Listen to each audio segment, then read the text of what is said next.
Hinihiling ko ang lahat na sinisip na tayo para sa ating panalangin na pangungunahan ni Clay. Amen. Magandang umaga mga bata.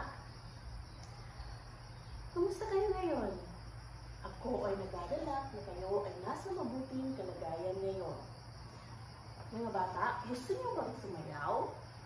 Sino ang nakakaalam dito sa sayaw na ang panahon?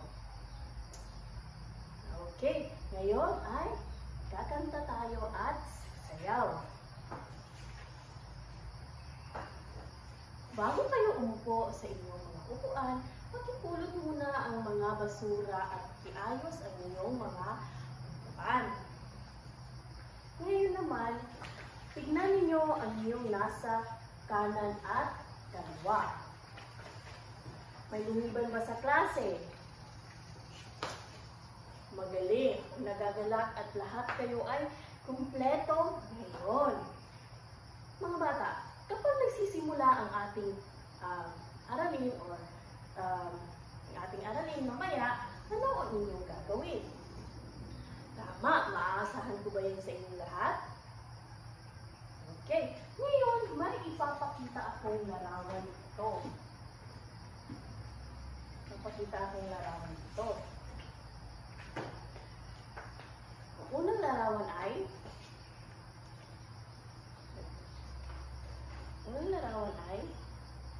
ano kaya ito? Tama, ito ay storm surge. Hindi pangkaraniwang pagtaas ng level ng tubig sa dagat. Very good. Next naman, or sa susunod ay, ano ito? Tama, ito ay El Nino at La Nina. Ito ay pagbabago ng klima na may epekto sa ulan at init. Very good. Sunod naman ay, ano ito? Tama, ito ay lindol. Biglaan at mabilis na pag-uga or pagyanig ng lupa. Okay, very good. Mahusay. Okay, ano naman ito? Tama, ito ay pagputok ng bulkan or pagsabog ng mainit na bato at abo mula sa bulkan. Okay, very good. Sunod naman ay, tama, ito ay tsunami. Ito ay malalaking alon na dulot ng lindol sa ilalim ng dagat. Okay, very good. Ano ang mga napansin ninyo sa aking mga pinakitang larawan?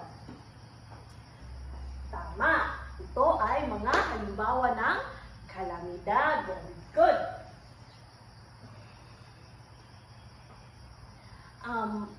Ano kaya ang mararamdaman ng mga taong nakakaranas ng mga ganung kalamidad? Tama, sila ay natatakot at nalulungkot. Very good.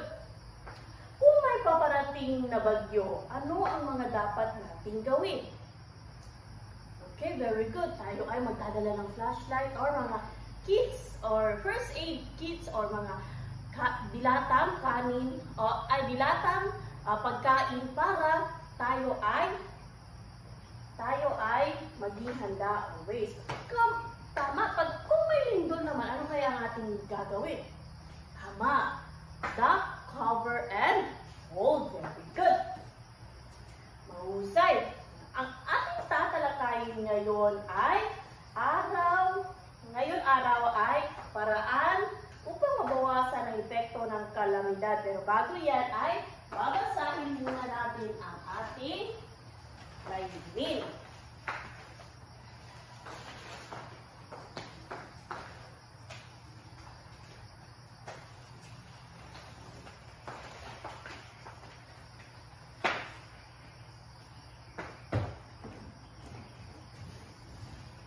Ito ang ating layunin. Sa loob ng 45 minutong talakayan, ang mga mag-aaral ay inaasahan na natutukoy ang mga paraan upang mawasan ang epekto ng kalamidad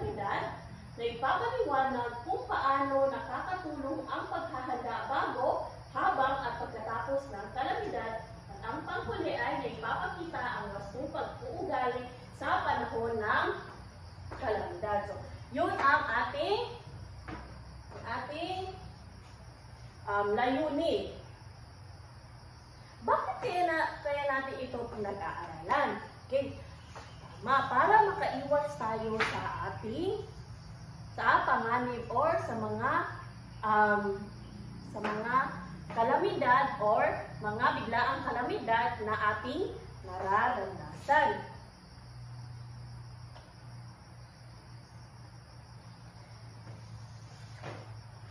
Ngayon, ano kaya ang ating gagawin?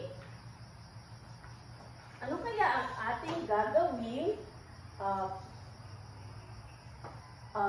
bago or para maiwasan natin ang dulot ng bagyo? Ngayon ay may ipapakita ako.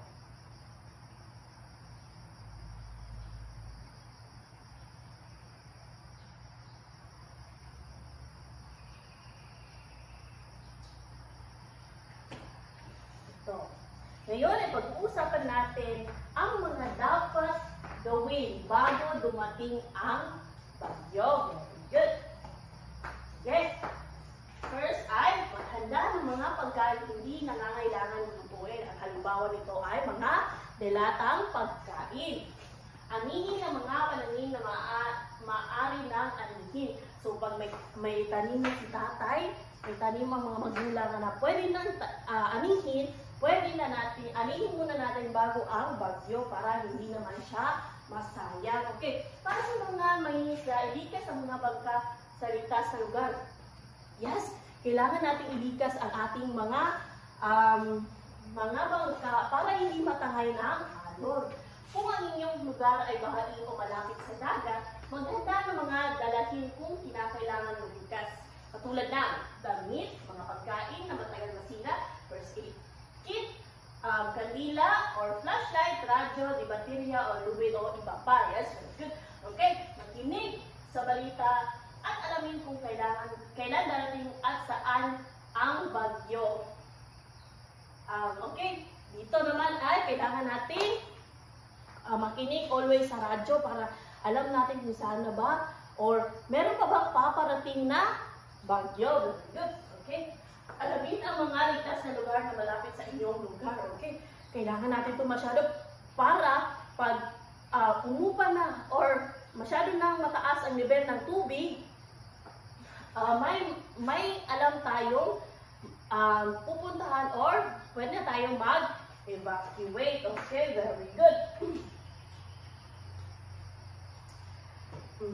Ngayon naman ay sa tingin nyo, ano ang hakbang na dapat gawin upang maging ligtas habang naghahanda sa lindol. Okay, may papakita na naman dito para ating explain ito. Mga paghahanda na dapat gawin kung sakaling magka-lindol. Lindol naman ito, kanina ay bagyo. Siguraduhin nakakabit sa dingding ang mga mabibigat na kasangkapan tulad ng aparador at refrigerator. Yes, dahil kung hindi ito nakakabit na maayos ay kung lumalig na o kung ganaw na masyado ang lupa ay maaari tayong mabagsakan. Okay, ayusin ang mga bahagi ng bahay na inaanay. Okay, pwede na natin or i-renovate natin or ayusin natin kung may pang-paayos bago ang lindol. Kung maaari ang mga bumbungan at kesame ay gawa sa mga magagaan at materyales. Yes, kailangan ay magagaan dahil pag bumagsak ang kisame at tayo ay nabagsakan, pwede natin itong ikamatay. Very good. Okay, alamin kung paano magbigay ng paunang lunas or first aid kit or pwede natin sabihan si nanay na kung merong mga training ng first aid kit sa ating barangay ay sila ay upaten. Okay, alamin ang kinalalagyan ng main switch ng kuryente. Okay, very good. Ito ay kailangan masyado para pag umuga na or masyado ng delikado, i-off na natin para pag delikado na masyado ay hindi tayo makuryente. Okay, very good. Ito naman ang mga dapat gawin habang lumilindol. Okay, duck, cover, and hold. Okay, duck, cover and hold. Okay? Manatili ito hanggang matapos ang pagyanig. So, dito ay hindi tayo pwedeng magpanik. Very good. Pagkatapos lumabas at pumunta sa ligtas na lugar, maaaring maging kalmado at huwag magpanik. Yun na yung sabi ko. Pag yumanig na or habang nagalindol na, hindi tayo pwedeng magtakbo-takbo dahil baka mayon pa ang maging cause ng ating pagkamatay or pagka-shock. Ngayon sa mga puno, linya ng kuryente, poste o ibang pang konkretong istruktura. Yes, kaya maaari tayo mabagsakan doon. Umalis sa mga lugar na mataas na maaaring maapektuhan ng landslide o pagbuho ng lupa. Yes, pag tayo ay halimbawa, nasa bundok or nasa baba tayo ng bundok, maaari lang ay maghanap tayo ng safe na place para tayo ay hindi mabagsakan ng mga lupa. Kung sa nasa peligro lugar, lumisan agad, sabihin ng ang mga bahay or kasama na huwag mataranta, sabihin ng mga daan na dapat tahakin at pumunta sa ligtas na lugar or evacuation center.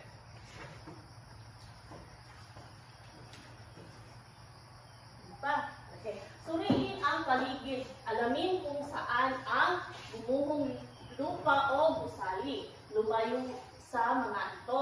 Okay, yun yung sabi ko kanina na kung nasa suriin natin ang mga paligid natin para hindi tayo mapahamak. Alamin ang ibinulot na pinsala ng lindol. So, pag okay na ang lindol or tumigil na ang lindol, pwede tayong ang tirahin o gusali kung ito ay matuloy na hindi ligtas. Alamin kung saan tayo liligtas. Okay, very good. Sino ang makakapag-demonstrate sa klase? Sa harapan ng ano ang ibig sabihin ng duck, cover, and hold? Okay. Okay, sige. Okay, very good. Very good si Clay. Madaling at maaari ka ng Ngayon naman, kayo ay gagawa ng isang maikling role play. Role play. Papakita ninyo ang mga tamang paghahanda at wastong kilos bago, habang at pagkatapos ng kalamidad. Hahatiin ko sa 4 na grupo. Ito ang unang pangkat, pangalawang pangkat. Ang unang pangkat ay gagawa ng ang kanilang i-role-play ay paano ang lindol, ang group 2 ay baha, ang group 3 ay pagbutok ng bulkan, at pang-4 ay bagyo. Ito ang inyong role-play. 1 to 2 minutes or 1 or 2 minutong kailangan ipakita ang mga sumusunod. Ano ang ginagawa bago ang kalamidad? Ano ang tamang kilos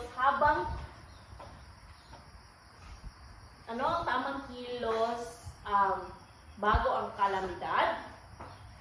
Naiintindihan mo ba? Okay, bago tayo magsimula sa ating aktibidad, ito muna ang pamantayan na susundin natin. Okay, road race. Ang nilalaman, pag kompleto may pakita sa paghahanda, 5 puntos. Pag hindi malinaw may kulang, 3 puntos. Kaugnayan, ang malinaw na kaugnay sa uri ng kalamidad ay 5 puntos. Halos walang kaugnay sa bansa ay 3 puntos. Kooperasyon, lahat ng kasapi ay aktibong nakihalahok, 5 puntos. Ilan lamang ang aktibong nakilahok sa ay 3 puntos. Okay. Okay, for our legend o sa ating legend, kapag nakakuha kayo ng circle or bilog, kayo ay makakakuha ng 5 puntos. Pag heart naman or puso, makakakuha kayo ng 3 puntos. Okay, bibigyan nyo kayo ng 5 minuto.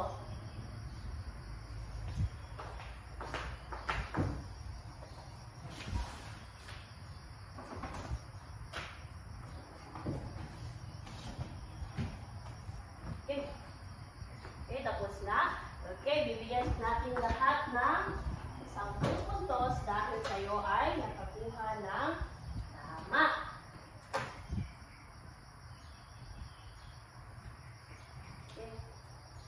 kayo ay may 5 puntos or kayo ay perfect dahil kayo ay nakipag-cooperate.